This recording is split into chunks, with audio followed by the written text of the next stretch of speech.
In theory, today's slate of MLB DFS should be pretty good because we've got some big name pitchers at the top of the slate. We got Garrett Cole, Kevin Gausman, guys who have really helped us throughout most of this year in MLB DFS. The problem is that every stud pitcher on the slate has some sort of issue, whether it be pitch count concerns, whether it be effectiveness, whether it be matchups, stuff like that. There are no true no-brainers on this slate. So we're going to try to dive through, dissect those red flags, see what we can accept and see what we can't, and decide who we should rank highest for MLB DFS. Welcome on into the solo shot. That's right here on the FanDuel Podcast Network and numberFire.com. My name is Jim Sonis. I am a senior writer and analyst for numberFire.com. Here to break down today's 10-game main slate. We're locked up for 7:05 for tonight, and thankfully no weather to discuss. We look to be all fine and dandy on that front, so we can proceed as usual. No rainouts like we had with the Brewers on Friday night. So a fresh slate once again for today in MLB DFS. We'll be back once again later on today, 4 p.m. Eastern on the FanDuel YouTube, Twitch, Facebook, and Twitter pages. I'll be live there at 4 p.m. taking your questions live on air and getting you set for today's slate of MLB DFS. So make sure you are subscribed there, but also subscribe to the numberFire Daily Fantasy Podcast feed because this week we have MLB, we have PGA, we have UFC, and we have NASCAR all coming this week on the numberFire Daily Fantasy Podcast feed. Big week of DFS here on the feed. So make sure you're subscribed wherever you get your podcasts. And if you like what you hear, leave us a rating and review as well. Hey, sports fans, FanDuel is offering an exclusive promotion for new sportsbook users. Join FanDuel Sportsbook today and make your first bet. If you lose, we'll give you a refund up to $1,000 in site credit within 72 hours. Your first bet after depositing will qualify. If you have multiple selections on one bet slip, it'll be the first selection you made. Head over to the FanDuel Sportsbook today and place your first bet. Must be 21 plus and present in Colorado, Iowa, Illinois, Indiana, Michigan, New Jersey, Pennsylvania, Tennessee, Virginia, or West Virginia. New users only. Max bonus $1,000 site credit. See full terms at sportsbook.fanduel.com. Gambling problem? Call 1-800-GAMBLER. In Colorado, 1-800-522-4700. In Iowa, 1-800-BETS-OFF. In Indiana, 1-800-9-WITH-IT.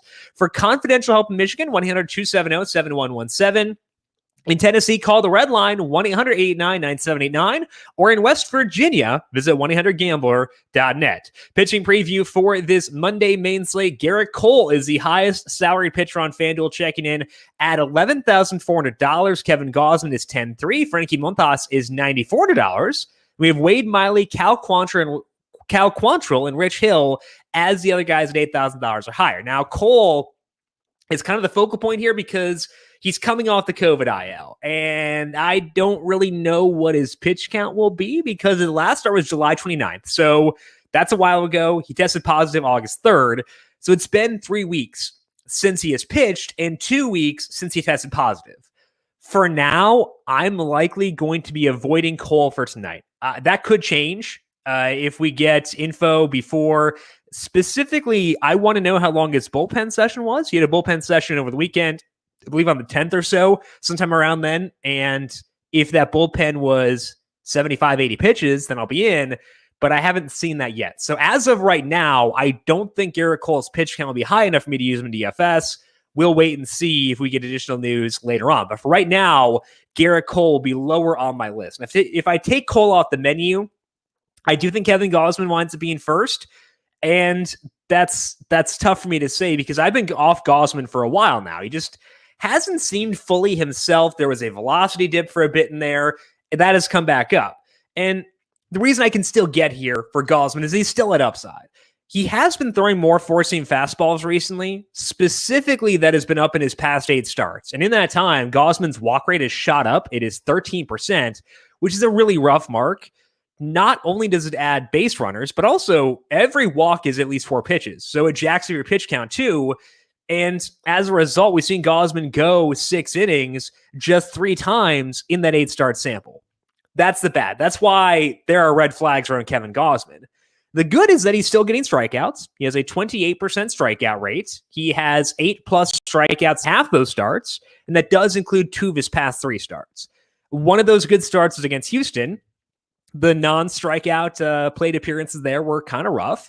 So basically, the overall picture on Gausman is that he is flawed. That lowers his appeal. The flawed version can still flash, though. He's facing the Mets at home tonight. They have an 89 WRC plus against righties with a 25% strikeout rate. Their walk rate is decently low at 8%, which could help Gausman as well. And as always, this is a great park for pitching.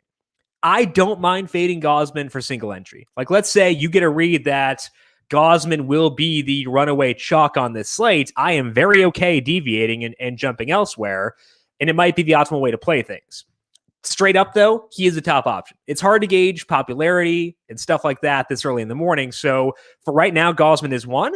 But I would say if you get the read that Gausman will be popular, I'd be very okay pivoting to Frankie Montas for stuff like single entries. Let's talk about Montas here. He's very similar to Gausman where he has his flaws, but he has upside.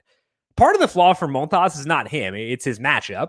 He's facing the White Sox, a really solid team against righties and lefties. Against righties specifically, they have a 108 WRC plus, and they are healthier than they've been most of the year. The other flaw for Montas is that in the past, he had a really rough home road split. This game's on the road, whereas Gausman is at home. The reason I can still go to Montas, number two, is that those road flaws have been lessening recently. He has 3 10 strikeout games in his past 6 starts, and all of them came on the road. He let up 4 total runs against those teams, and one of those double-digit strikeout games was against Houston in Houston. If you look at his past 10 starts with more splitters, he has a 3.38 skill interactive ERA with a 30% strikeout rate. He's letting up just a 30% fly ball rate in that time. So if we're looking at Gausman versus Montas and each guy's most relevant sample, Montas has been the better pitcher than Gausman. So if you get the sense that Gausman will be much more popular, which I would assume will be the case right now, I'd pivot to Montas for single entry. I think he's great there. The circumstances for him, the matchup, the venue, those are why I can't rank him higher than Gausman straight up. But if there is a massive popularity gap in addition to the salary gap, then I am okay going Montas for single entry over Gausman. So my assumption right now is that for a single entry lineup, I'll be going Montas for tonight because I would bet that Gausman does track to be very popular. And in that case, I am okay pivoting.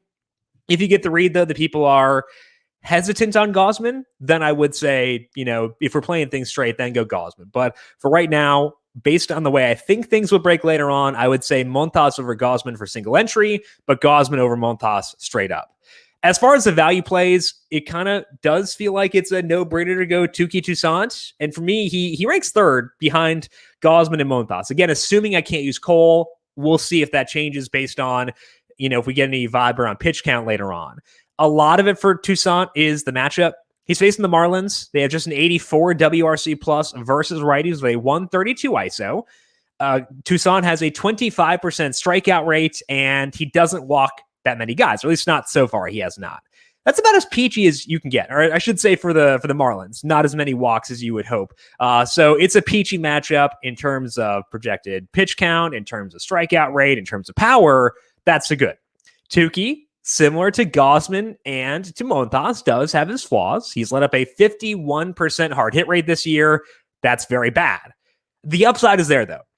He had 10 strikeouts against the Phillies, and it's tough to keep on leaning on that one start because he hasn't had more than 5 strikeouts in any of his other starts.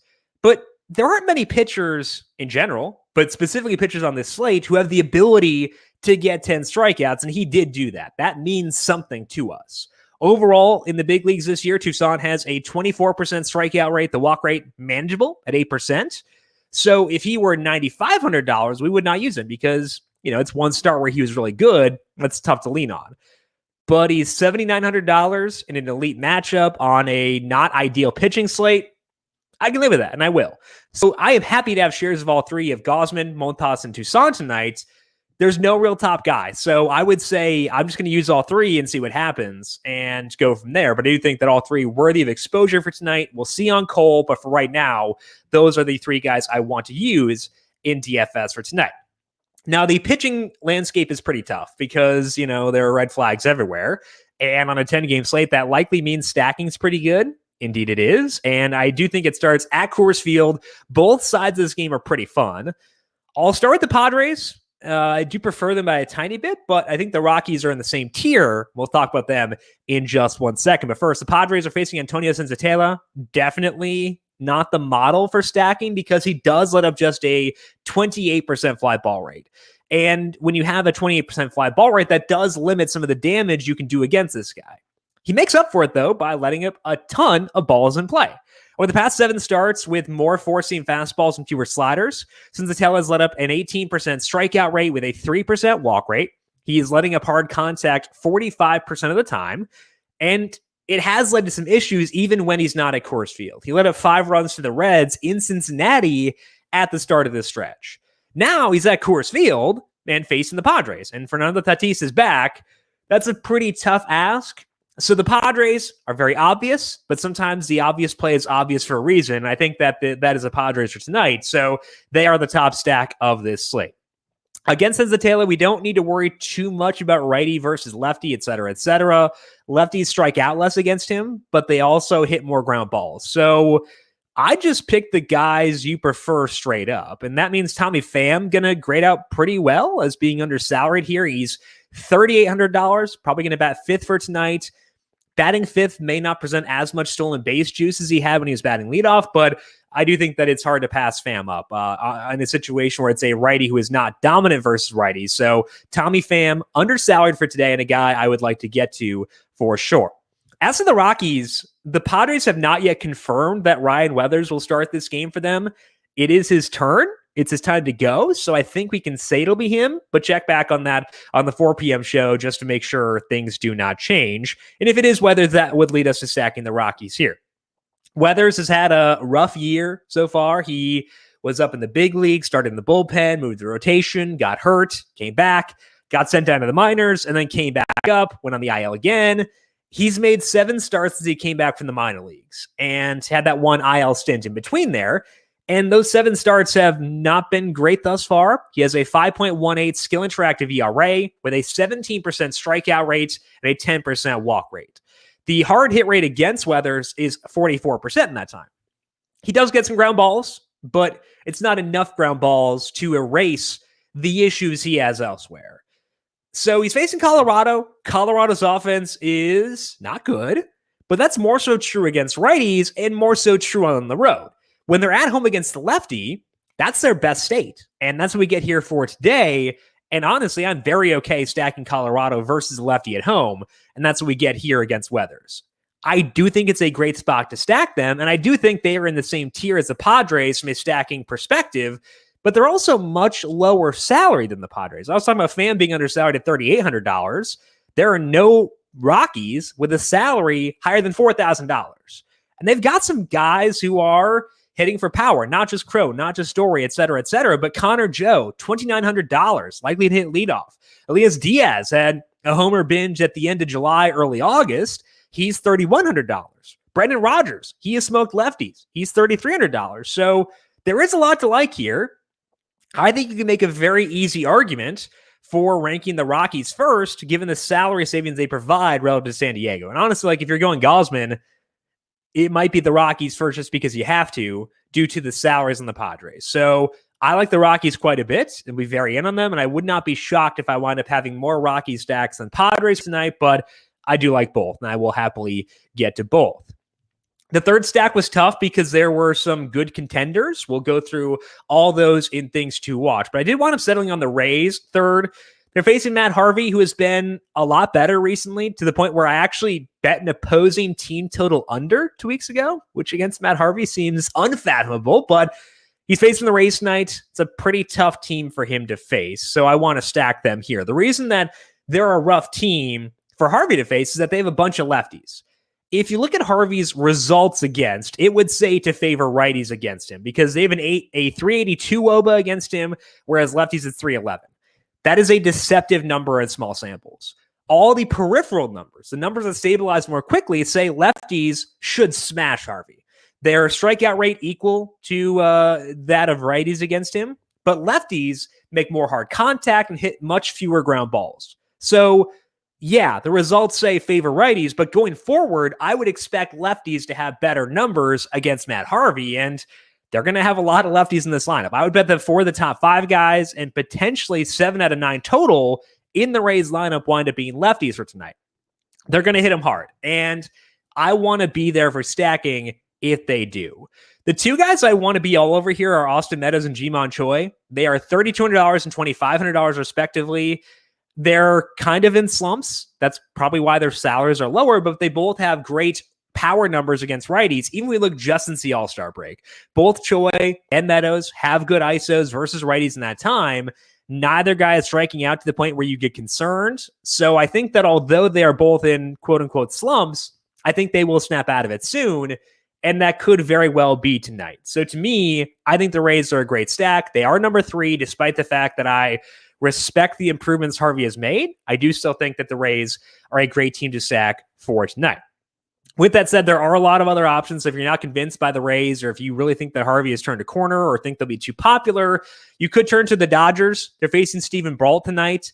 He has made 2 starts off the injured list, and both of those have gone pretty well, to his credit, but they both came against St. Louis and Milwaukee. The Dodgers, even with Mookie Betts out, are a very different beast than those 2 teams, and I can see them doing well here. So I'd put them next in the list for stacking. They're number 4, behind the top 3 teams in stacks, but I would put them lower because the Mookie injury takes away an impactful righty. So I'll put the Dodgers 4th behind the Padres, Rockies, and Rays. Both sides of the Astros-Royals game in Kansas City are viable tonight. The Astros are facing Carlos Hernandez. He's not a bad pitcher, but he's also not like a shutdown guy, and you kind of want to be a shutdown guy to face the Astros, so I could see the Astros doing well against him. The Royals are facing Jake Odorizzi. The dinger threat is still very present for Odorizzi, and they do have a couple guys left who can take him deep. Obviously, I'm not like leaping out of my seat to use the Royals, given Jorge Soler's gone, stuff like that. But, you know, I'm not opposed either. So the Royals do work mostly for one-offs more so than stacks, given the current state of their team. Finally, if you want a stack that may go overlooked, given the depth of stacking for today, I would check out the Giants.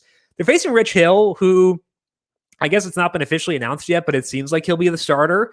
And Hill has really struggled his past 7 starts. He's been throwing more four-seam fastballs, which is not a good thing for him. He has a 17% strikeout rate in that time with a 48% fly ball rate allowed. So the Giants, very good versus lefties. Obviously, have to deal with guys who may leave early once the lefty is out, but still think the Giants grade out pretty well. Evan Longoria just came off the IL, but seemed to hit the ball pretty well in his rehab assignment. So I do like him as a one-off or in stacks. And in general, the Giants are a team I am very okay turning to for tonight. Let's finish up here with Dinger calls, and usually I do a boring and a fun one. You might call both these boring because they're both at Coors Field, but sorry, not sorry. The boring one is super boring. It's Fernando Tatis had a couple of dingers in his return last night, so you know I'm not gonna try to get too creative here. Fernando Tatis, the first dinger call. The second one is a bit more fun. I will go Connor Joe of the Rockies. I considered Brendan Rodgers, but I think Connor Joe, pretty fun guy thus far. So I'll go with Tatis and Joe as the 2 home run calls for today. I believe I cursed everything last week because my dinger calls on I was on the Sports Grid show on Friday were a guy who didn't play, second guy who didn't play, and a guy whose game got rained out. So I've officially cursed Tatis and Joe, but either way, we'll see how things break for today as we get closer to tonight's slate. Once again, could have some updates later on today based on the Padres starter, based on if we get news on Cole's pitch count, etc. So make sure you do swing back by 4 p.m. Eastern today on the FanDuel YouTube, Twitch, Facebook, and Twitter pages for the Q&A. Take your questions there about all these stacks, talk some one-offs, talk some process, whatever you got in your mind. We'll talk about that later on. If you have questions for me before the 4 p.m. stream, I am on Twitter at Jim Sannes, JimSannes. You can also follow the FanDuel Podcast Network at FanDuel Podcasts. Big thank you to everyone for tuning in for today. I hope you had a fantastic weekend. We'll talk to you once again tomorrow for more MLB DFS. This has been the solo shot right here on the FanDuel Podcast Network.